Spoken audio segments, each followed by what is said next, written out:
Right now, tensions between the United States, Israel, and Iran are rising. And if this escalates, it won't just affect oil prices. It could trigger a global chain reaction across markets, wiping out billions while quietly creating massive opportunities. We've already seen the first signs: oil prices surging, stock markets turning volatile, and investors rushing to reposition their money. But here's what most people don't understand. The biggest profits during times like this don't come from what's obvious. They come from what fear is pushing down. And today, I'll show you exactly where smart investors are looking if this conflict gets worse. To understand where to invest, you first need to understand what's really happening. This isn't just a regional conflict. It's a global economic event. Why? Because of one critical location, the Persian Gulf. This region controls a huge portion of global oil supply, and when tension rises here, it disrupts three things: the movement of oil, the movement of goods, and the movement of money. And once that happens, the impact spreads far beyond the Middle East. Now let's look at what markets are doing right now. As soon as tensions increased, we saw a classic reaction. Oil prices spiked, stocks sold off, volatility surged. Why? Because markets move on expectations. Investors are already pricing in supply disruptions, higher inflation, and slower economic growth. This is exactly how the US market reacts to geopolitical shocks. But here's something important. Markets don't just fall, they rotate. Money leaves some sectors and quietly flows into others. So the real opportunity is not panic selling, it's understanding where capital is moving next. Let's quickly clear the obvious. Yes, energy benefits. Yes, defense spending rises. Yes, the US dollar gets stronger during uncertainty. But here's the problem. Everyone already knows this, so by the time you act, much of that opportunity may already be priced in. Which brings us to the real question. Where is the market overreacting? One of the most quietly affected sectors during conflict is travel and recreation.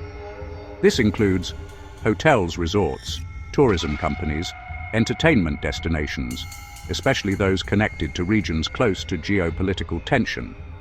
Here's what happens.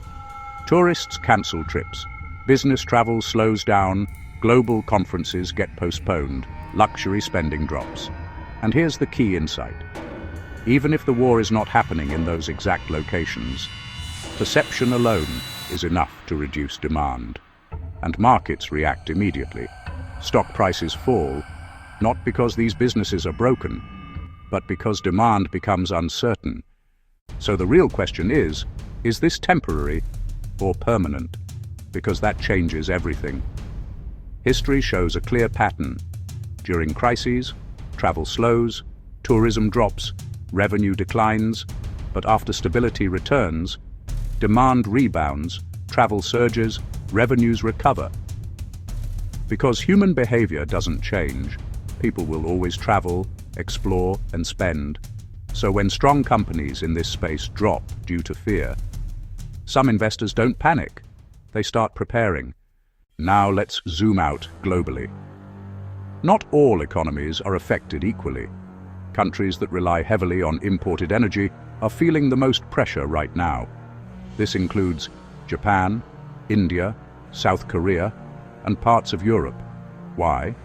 Because higher oil prices mean higher fuel costs, rising inflation, weaker currencies, slower economic growth. Meanwhile, the United States is in a different position. It has strong energy production, deep financial markets, and during uncertainty, global capital tends to flow into the US, and that's a key advantage investors are watching. Travel is just one piece. There are other sectors quietly feeling pressure. Consumer discretionary. When uncertainty rises, people cut back on non-essential spending. Luxury brands, entertainment, and lifestyle companies often take a hit. Logistics and supply chain. Rising fuel costs increase transportation expenses and disrupt global trade. Agriculture. Higher energy costs increase the price of farming and food production. Financials, banks, and financial institutions face lower transaction activity, higher perceived risk. And here's something surprising. Even traditional safe havens like gold haven't behaved as predictably in this cycle, which tells you one thing: this is not a normal market. So what should you actually focus on? Smart investors are watching three things. 1. Strong balance sheets. Companies with low debt and strong cash flow are more likely to survive and recover. 2. Avoiding crowded trades.